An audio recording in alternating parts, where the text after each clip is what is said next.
नमस्कार। 4C supreme law partners के इस नए कानूनी एपिसोड में मैं एडवोकेट डॉक्टर अजय कुमार पांडे आपका स्वागत करता हूं। इस कानून ज्ञान श्रृंखला में मेरी लगातार कोशिश आप तक कुछ कानून की जानकारियां जो दैनिक जीवन में बहुत महत्वपूर्ण है वह लेकर आने का प्रयास है। दूसरी बात, BNSS भारतीय नागरिक सुरक्षा संहिता या भारतीय साक्ष्य अधिनियम BSA या फिर BNS भारतीय न्याय संहिता के बैकग्राउंड में परिप्रेक्ष्य में जो पुराना नागरिक क्रिमिनल कोड ऑफ प्रैक्टिस है जो IPC है उसमें क्या बदलाव हुआ है, उससे क्या फर्क पड़ेगा, इसको भी समाहित एक साथ लेकर चलने का प्रयास है। तो आज के हमारे इस एपिसोड में हम बात करेंगे कुछ ऐसी समस्याओं से जिससे आप आए दिन दो चार होते हैं और उसमें पुराना कानून क्या था और नया कानून क्या है। इसी एपिसोड को आज हम यहाँ प्रारंभ करते हैं। तो देखिए, आपके साथ अक्सर ऐसा होता होगा कि पुलिस थाने से या कहीं से एक फोन आता है और आपसे कहा जाता है कि जनाब मैं फला पुलिस स्टेशन से फला बोल रहा हूं और आपके खिलाफ थाने में एक शिकायत आई है, हम इस शिकायत में जांच कर रहे हैं और इसके लिए आपको थाने आना पड़ेगा। अब अगर आप ऐसा फोन कॉल रिसीव करते हैं तो आज के इस एपिसोड में हम यही बात करेंगे कि आपके अधिकार क्या है। क्या इस कॉल के बाद आपको थाने में जाना चाहिए या नहीं जाना चाहिए? अगर जाएंगे तो आपके साथ क्या होगा और अगर आप नहीं जाएंगे तो आपके साथ क्या होगा?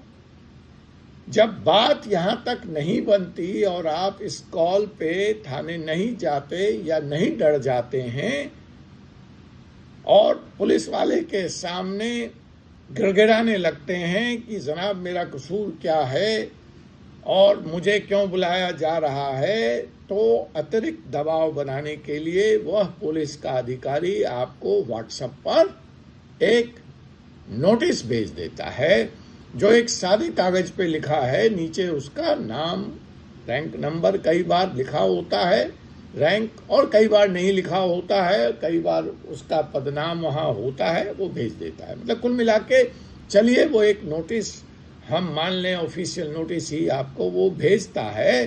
तो क्या पहली बात, व्हाट्सएप पर भेज दी गई यह नोटिस कानूनी है, वैध है? दूसरी बात, क्या फोन कॉल के बाद व्हाट्सएप पे आई हुई इस नोटिस पर आप थाने में जाने के लिए बाध्य हैं? और अगर आप इस नोटिस की भी अवहेलना करते हैं तो पुलिस वाले के क्या अधिकार हैं, कानून के क्या अधिकार हैं?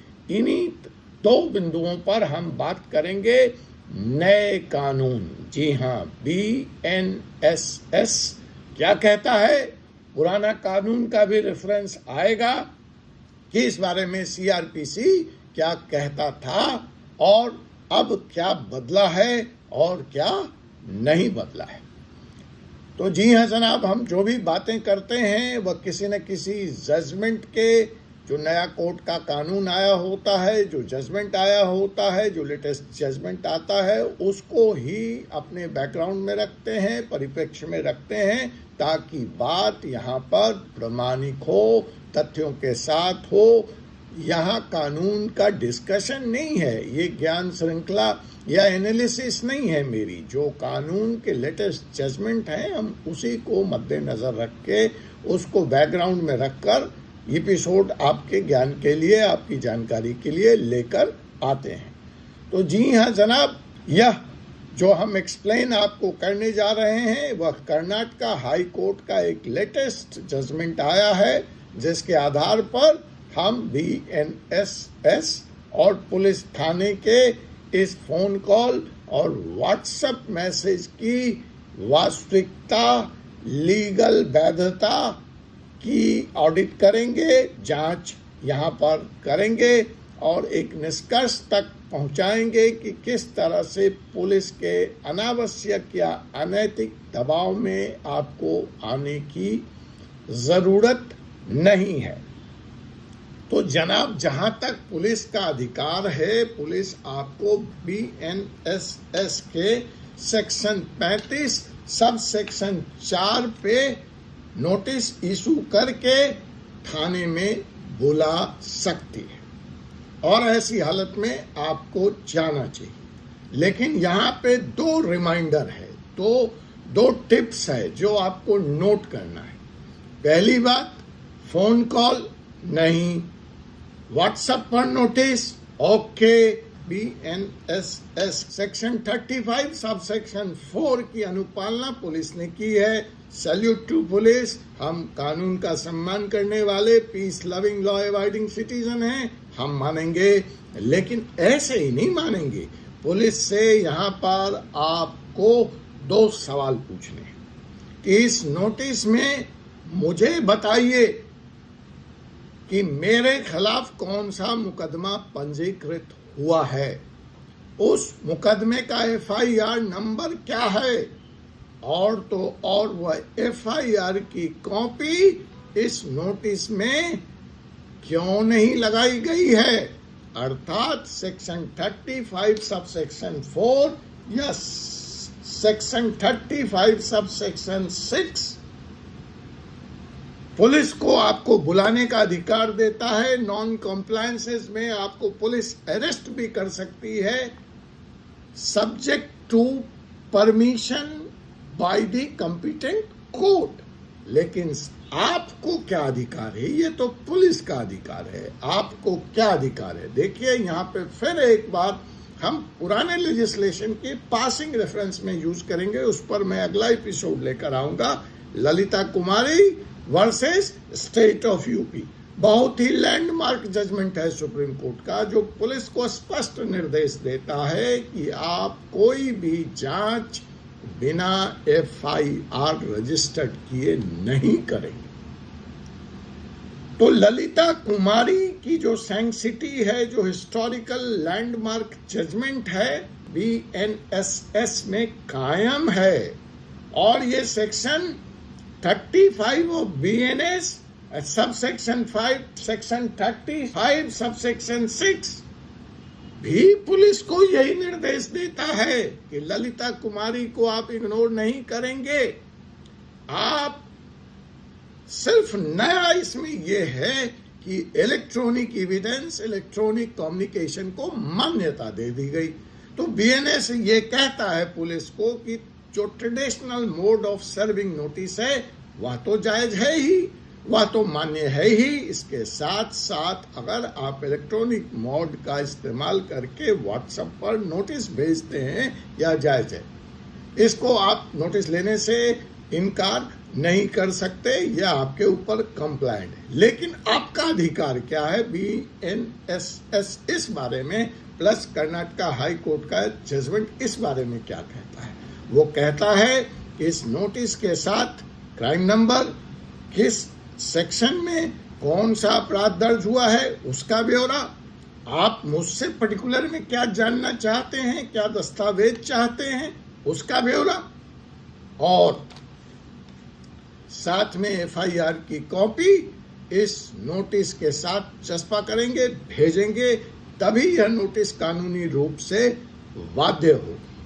अपने इस जजमेंट में कर्नाटका हाई कोर्ट यह भी कहता है कि अगर पुलिस का ऑफिसर ऐसा नहीं करता है तो आप बाध्य नहीं हैं, आपको थाने जाने की जरूरत नहीं है, आपको उस अफसर के आगे गिड़गिड़ाने की जरूरत नहीं है। आप उसको स्पष्ट शब्दों में ये 2 चीज कहें कि बॉस FIR की कॉपी संलग्न कीजिए, FIR नंबर मेंशन कीजिए, मेरा क्राइम बताइए, मैं क्यों नहीं हाजिर होऊंगा। लेकिन जब तक इस 2 मेन कंडीशंस को, इन शर्तों को आप पूरा नहीं करेंगे, आपका नोटिस लीगल नहीं है और ये मेरे ऊपर बाइंडिंग नहीं है।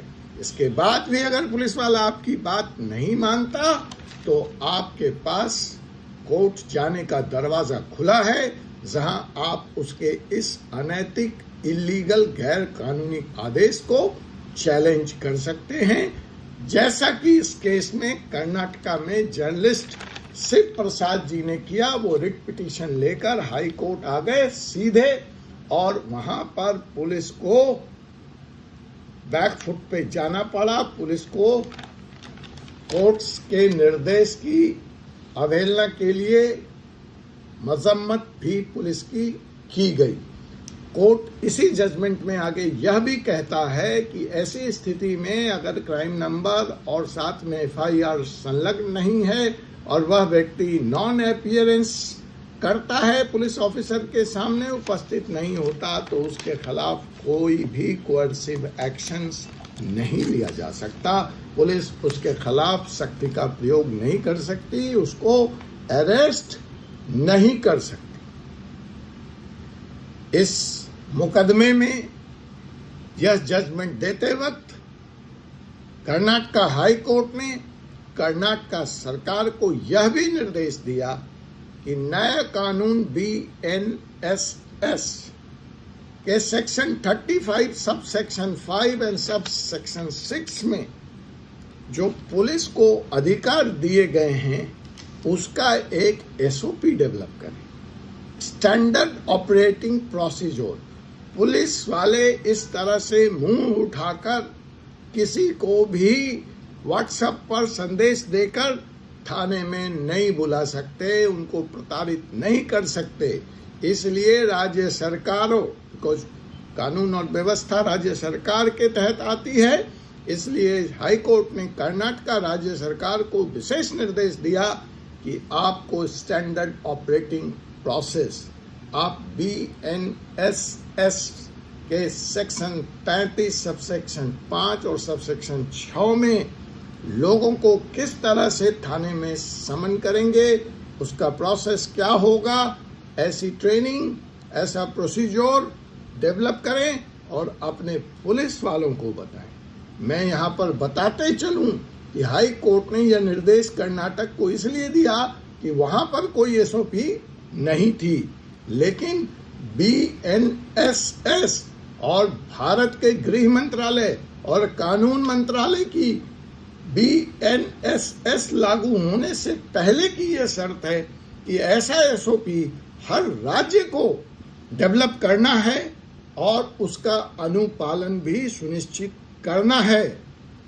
एक तरफ राज्य सरकारें और सेंट्रल एजेंसियां ये क्लेम कर रही हैं कि BNSS में उनकी ट्रेनिंग पूरी हो चुकी है, लेकिन धरातल पर अभी ट्रेनिंग, ज्ञान और एक्सक्यूटेशन में भारी अंतर, भारी गैप दिख रहा है। नए कानून संहिता की सफलता के लिए आवश्यक है कि कानून की ताकतें, कानून की एजेंसियां BNSS को सही आलोक में, सही स्पिरिट में समझें और इसका अनुपालन सुनिश्चित करें। तभी हम भारतीयों को नए कानून का मिला यह नागरिक तोहफा, हमारा कानून, हमारे देश का कानून, हमारे द्वारा लाया गया कानून सफल हो पाएगा। आपसे पुनः मुलाकात होगी एक ऐसे ही एपिसोड में, एक ऐसे ही विषय के साथ। तब तक मुझे advocate doctor Ajay Kumar Pandey, supreme court of India को अनुमति दीजिए।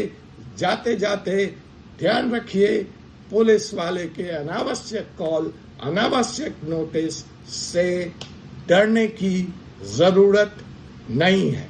धन्यवाद। जय हिंद, जय भारत।